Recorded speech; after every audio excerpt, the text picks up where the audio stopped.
Bom dia, hoje é 17 de janeiro, eu sou Ana Carolina Zitlag e esse eu ouvi num podcast da Bloomberg Linha. Aqui eu te conto as principais notícias de economia e de negócios do Brasil e do mundo.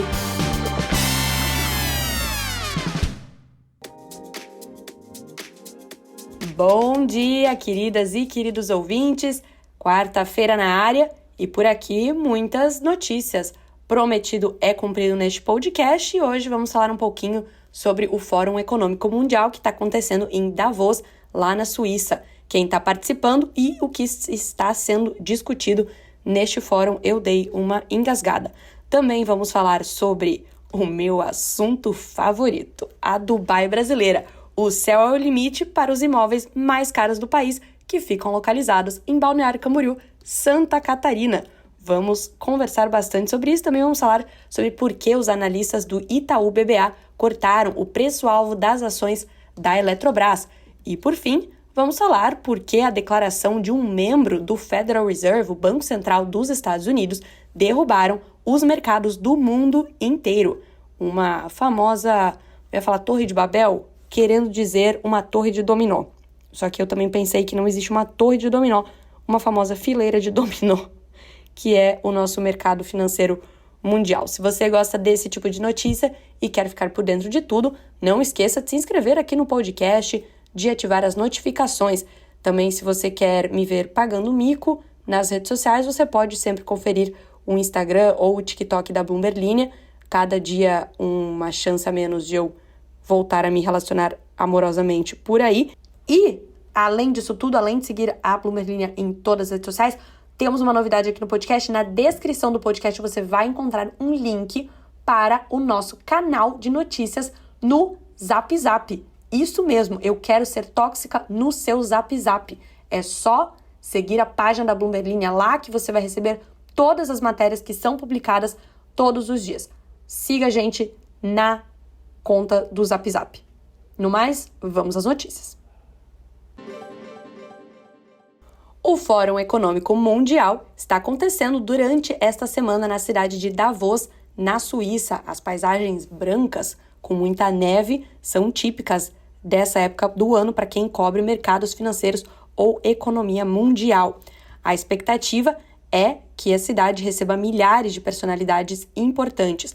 Esse evento anual é marcado por discussões que envolvem quase todos os países do mundo e também as principais companhias. Neste ano, são esperados mais de 1.600 executivos, com destaque para o Jamie Dimon, do JP Morgan, e o Satya Nadella, da Microsoft. Também tivemos discursos já do Vladimir Zelensky, da Ucrânia, e também do presidente da Colômbia, Gustavo Petro, ao lado da ministra do Meio Ambiente do Brasil, Marina Silva, ela que está representando o Brasil nessa 54ª edição, cujo tema central é a reconstrução da confiança no mundo. A comitiva do governo brasileiro também inclui o ministro de Minas e Energia, Alexandre Silveira, a ministra da Saúde, Nízia Trindade, além de integrantes de outros poderes, como o presidente do Supremo Tribunal Federal, o STF, o Luiz Roberto Barroso. Os principais temas que estão sendo discutidos são, em primeiro lugar, as mudanças climáticas, depois inteligência artificial e comércio exterior. Ao todo, a organização do evento tem mais de 200 painéis ao vivo que vocês podem assistir online, inclusive, se vocês quiserem deixar uma aba aberta e praticar o inglês enquanto vocês escutam essas personalidades falando, são sempre debates muito relevantes que acabam pautando aí pelo menos os primeiros meses ou o primeiro semestre dos anos em que Davos acontece, também fazem uma recapitulação do que aconteceu no ano anterior. O editor da Bloomberg News, Daniel Cancel, fez o meu dia nesta quarta-feira, no caso na terça-feira, que é quando eu estou lendo esta notícia, porque ele escreveu uma matéria enorme, gigantesca, com várias entrevistas sobre Balneário Camboriú. Se você é um ouvinte novo aqui, ou se você não prestou atenção nos últimos episódios, não que isso importe alguma coisa, mas eu sou catarinense, então eu adoro ler sobre o meu querido estado quando, por exemplo, tratamos de assuntos super relevantes como a gentrificação, que nós já conversamos aqui neste podcast sobre isso. E aí o editor da Bloomberg News, o Daniel Cancel, fez essa matéria sobre esta cidade litorânea aqui no meu estado, que é um exemplo deste fenômeno. Vamos então para a matéria dele. Os imóveis mais caros do Brasil não estão na beira da praia do Rio de Janeiro ou nos condomínios de luxo de São Paulo. Eles ficam em Balneário Camboriú, que foi apelidada de Dubai do Brasil. Essa cidade tem 150 mil habitantes e se transformou ao longo dos últimos 50 anos de uma pequena vila de pescadores em uma experiência sobre o que pode acontecer quando empreendedores privados recebem carta branca para construir. Lá nessa cidade estão 7 dos 10 edifícios mais altos do Brasil, incluindo a torre residencial mais alta da América Latina. Os apartamentos de luxo não param de aumentar de valor, os compradores incluem desde o Neymar até famílias bilionárias da indústria e do agronegócio. Inclusive, se você digitar TikTok, Bloomberg linha Neymar, você vai ter o privilégio de conferir como é a cobertura do Neymar neste prédio, porque eu fui lá visitar enquanto ele estava em construção. É um TikTok excelente. O resultado é uma cidade que se tornou o destino de férias favorito de muitas pessoas, atraídas por vistas panorâmicas, ruas seguras e relativa prosperidade em um país que enfrenta problemas de criminalidade e pobreza. Só que a falta de preparo por crescimento desenfreado levou à contaminação da água do mar, saturação da infraestrutura e uma classe média que já não dá conta dos preços dos imóveis. Para muitos moradores que estão colhendo os benefícios do boom, slogan como, abre aspas, o Brasil que deu certo ou o céu é o limite, fecha aspas, são comuns. Só que para outros, as comparações com Dubai, Singapura ou Miami são ridículas. Não existe hotel 5 estrelas, há uma escassez de moradia acessível e transporte público adequado. Além disso, muitos dos apartamentos de luxo estão desocupados, muitos deles usados como propriedades de investimento ou de veraneio. O Daniel Kenson entrevistou a Verônica Alves Teixeira, que tem 57 anos, é vendedora de roupa de praia e mora em Balneário Camboriú há 40 anos. Ela vende mercadorias na praia há 26. Ela nunca se mudou do seu primeiro imóvel porque não consegue comprar mais nada. Diz ela, Balneário é lindo, mas não é essa vida linda e maravilhosa que você está vendo. Quem vive aqui tem que trabalhar. Balneário não é Brasil. Fecha aspas. Nenhuma empresa é mais responsável pelo crescimento vertical da cidade do que a FG Empreendimentos. Realmente, se você já foi a Balneário, se você passa na BR-101 e passa por Balneário Camboriú, você vai ver placas e outdoors da FG por tudo quanto é canto. O mais novo garoto propaganda deles é o Cristiano Ronaldo. A Sharon Stone também foi garota propaganda durante muitos anos com vários outdoors espalhados por Santa Catarina. Essa incorporadora imobiliária familiar é onipresente, desde a publicidade no aeroporto até esses outdoors em terrenos baldios e escritórios de venda espalhados pela cidade. E, é claro, há cerca de 60 torres que a FG construiu, nas quais as iniciais da empresa brilham em verde à noite. A FG detém quase 50% do mercado e constrói em Balneário Camboriú desde a década de 90. Fundada por Francisco Graciola, empresário de origem humilde do município catarinense de Gaspar, Grande Gaspar, agora é administrada por seu filho, Jean Graciola, de 44 anos. Ele e seu pai viajaram pelo mundo, de Dubai a Singapura, Hong Kong, cidade de Panamá e Nova York, para aprender sobre arranha-céus.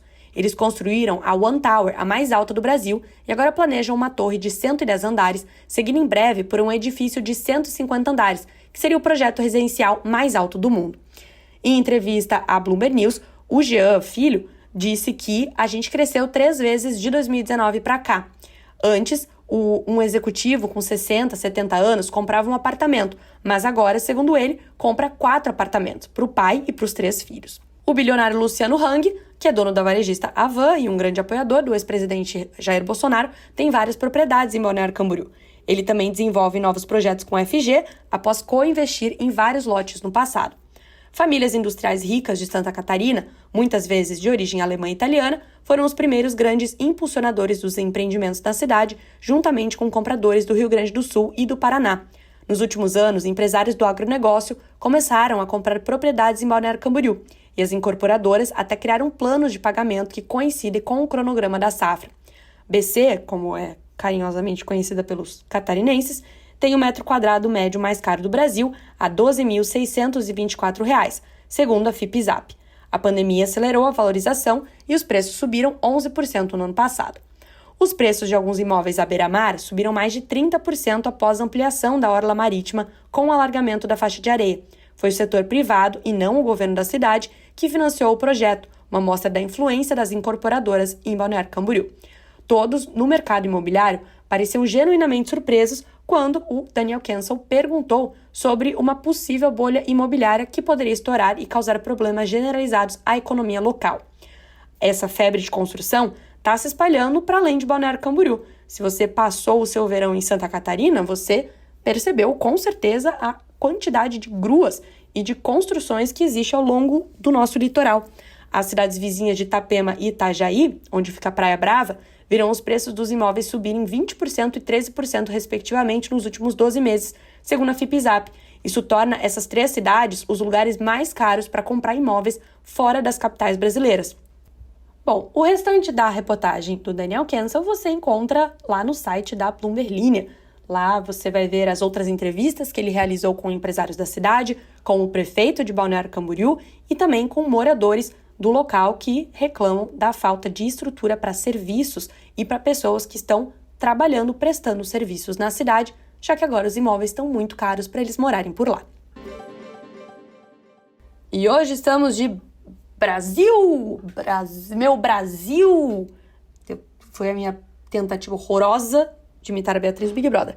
Eu ia falar Equipt, porque é a equipe de Equity Research. Então é a Equipt Research do Itaú BBA cortou o preço-alvo para a ação ordinária da Eletrobras de R$ 61,60 para R$ 53,50 no fim de 2024, mantendo, contudo, a recomendação de outperform, ou seja, equivalente à compra. O Banco de Investimentos vê como principais riscos a disputa sobre votos no Supremo Tribunal Federal e as questões relacionadas aos preços de energia. Na terça-feira, a ação recuou mais de 3% ali na metade da tarde, pouco acima dos R$ 42. Isso representaria um upside, ou um potencial de alta, de cerca de 27% sobre o preço atual. Esse potencial de alta é quanto que uma ação pode aumentar a partir de agora para o preço-alvo que uma casa de research colocar no papel. Em relatório divulgado, os analistas do Itaú BBA, liderados por Marcelo Sá, apontaram como um dos riscos para a tese de investimento um resultado desfavorável da disputa sobre direitos de voto da União, atualmente em andamento no STF. O governo federal contesta trechos da lei de desestatização da Eletrobras que diminuíram o seu poder de voto na empresa. Apesar das incertezas sobre o resultado dessa disputa, o banco aponta a possibilidade de acordo com o governo, evitando futuras ações judiciais. Um processo de turnaround mais longo do que o esperado também foi apontado como um risco para os papéis da empresa de energia, assim como eventuais perdas pelo não desenvolvimento da usina de Angra 3 ou ainda o seu desenvolvimento em termos pouco atrativos. O Banco de Investimento também alertou para subsídios adicionais para o desenvolvimento do setor de energias renováveis no país, com o aumento do quadro de excesso de oferta de energia e consequente pressão adicional nos preços do insumo. O Itaú BBA destacou no relatório que os preços da energia se recuperaram parcialmente de suas mínimas, mas ainda estão bem abaixo do custo marginal de expansão. Se você fosse um fã de Taylor Swift, que em algum momento já foi mandatório aqui nesse podcast, mas hoje em dia a gente aceita até tenho amigos que não são, você conheceria uma música chamada Mastermind, em que ela faz vários joguinhos de palavras falando sobre como ela é uma mastermind. E aí, num desses trechos, ela fala sobre um joguinho de dominó. Sabe quando você empilha dominó um do lado do outro, você dá um peteleco, eles vão caindo? É isso aí ao que eu me refiro, pra você citar Taylor Swift pra falar uma coisa que é meio básica aí na vida de todos. Eu bati numa bola que eu usei pra fazer a gravação de um vídeo e ela segue aqui ao meu lado. A organização é a prata da casa. O Christopher Waller, que é membro do conselho do Federal Reserve, o Banco Central americano, disse que o Fed pode cortar juros neste ano na ausência de um repique inflacionário. Só que ele enfatizou que a autoridade monetária precisa ser metódica e cautelosa com o ritmo dessa flexibilização, ou seja, com o ritmo do corte de juros. Abre aspas para o Waller. Estou cada vez mais confiante de que estamos muito perto de alcançar um nível sustentável de 2% para a inflação medida pelo PCE, ou CPI, na sigla em inglês. Ele disse isso em relação aos gastos do consumidor, esse índice que é o preferido dos mandatários do Fed para ser observado. Abre aspas novamente para ele, desde que a inflação não volte a subir ou continue elevada, acredito que o FONC, que é o Comitê de Mercado do Federal Reserve, será capaz de reduzir os juros. Fecha aspas. Em comentários preparados para um evento da Brookings Institution desta terça-feira, o dirigente do Fed fez alguns dos comentários mais detalhados até o momento sobre as intenções do Fed de flexibilizar a política monetária neste ano, como aposta a maior parte do mercado. Embora ele tenha mostrado abertura em relação à corte de juros, seus comentários também parecem contrariar as expectativas do mercado de até 6 cortes de juros neste ano. Segundo ele, mais uma vez, quando chegar o momento certo para começar a reduzir as taxas de juros, acredito que elas podem e devem ser reduzidas metodicamente e com cuidado. Com a atividade econômica e os mercados de trabalho em boa forma e a inflação caindo gradualmente para 2%, não vejo razão para avançar tão rapidamente ou cortar tão rapidamente como no passado. Depois disso, as taxas dos títulos do Tesouro Americano saltaram. Os investidores reduziram as apostas de um corte de juros já em março e o total de cortes precificados para o ano inteiro. Isso após os comentários dele, que, abre aspas, de novo, porque o homem fez aí o dia de quem cobre o mercado. Os dados que recebemos nos últimos meses estão permitindo ao comitê considerar o corte da taxa básica em 2024. No entanto, as preocupações sobre a sustentabilidade dessas tendências de dados exigem que as mudanças na trajetória da política monetária sejam cuidadosamente calibradas e não apressadas. Ele puxou o freio de mão do mercado. Foi exatamente o que aconteceu no dia de hoje. Eu poderia ter nem lido a notícia, falado só isso, que já teria ficado claro aí as ações deste querido do Fed. E temos comentários. Uma ouvinte, que agora você vai me perdoar, ouvinte, eu esqueci o seu nome, você falou no Instagram que não estava achando a caixinha de comentários, né? E eu te mandei um print de onde você pode encontrar dentro do Spotify. Espero que você tenha encontrado. Para vocês que estão nos ouvindo e que não encontraram até hoje, quando você abre o programa, né, ouvindo um podcast no seu Spotify, você clica num episódio, ele vai te abrir o título do episódio, a descrição e já uma caixinha de comentários bem no meio da sua tela.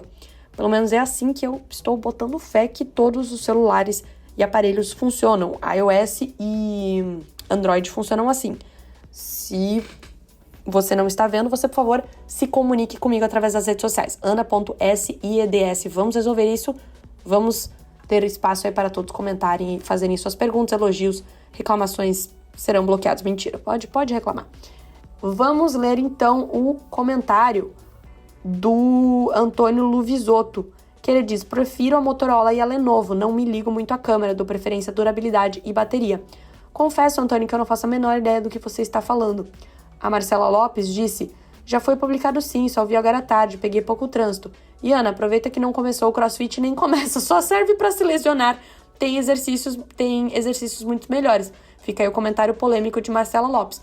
Vamos ver se os crossfiteiros vão te responder, Marcela. O João diz que este comentário não tem relação nenhuma com o episódio, mas como às vezes eu sempre uso esse campo como diário, tipo Luísa como o álbum dela. O João diz que ele tá bravo porque ele começou o ano com saúde e agora ele tá com terçol. Bom, João, eu comecei a saúde sem ano. Eu comecei o ano sem saúde e agora eu tô com saúde. Então, vamos ficar invertendo aí eu e você. Tomara que eu não tenha um terçol.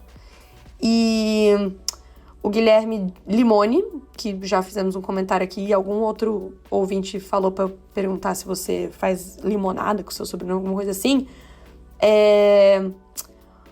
Diz que Rocher me lembra o bombom da Ferreiro. E ele fala Roche. E aí ele pergunta se é Davos ou Davos. Davos eu tenho certeza que é Davos, tá? Porque sim, porque eu já falava errado, aí alguém me corrigiu. E aí é Davos. Agora a Roche eu não faço a menor ideia. Hablantes de francês, se aproximem. A empresa farmacêutica é Roche ou é Rocher? Não vou procurar. Vocês vão me responder. O Alisson pergunta cadê a tia Fermento? Tia Isa Fermentos pegou férias que não quer falar. Igual professoras que estão cansadas de sair na rua e serem reconhecidas. Tia Isa Fermento tá preparando uma novidade. E Tia Isa Fermento vem aí com o seu podcast. Tia Fermento. Fermenters Unite. Tia Isa vem com o seu próprio podcast.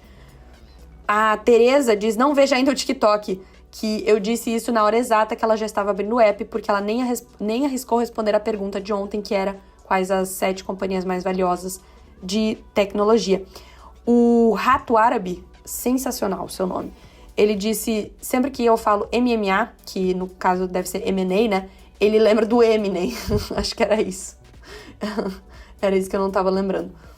O Jonathan também disse que não é pra eu fazer crossfit. A turma do não crossfit tá ganhando, hein? E a Ra, que é sempre sensacional, quando falamos do Alan, meu parceiro de TikTok, o coração dela acelera, eu deveria fazer isso acontecer. Eu vou averiguar se o Alan está na praça. E aí eu te respondo, Ra, se a gente pode fazer isso acontecer.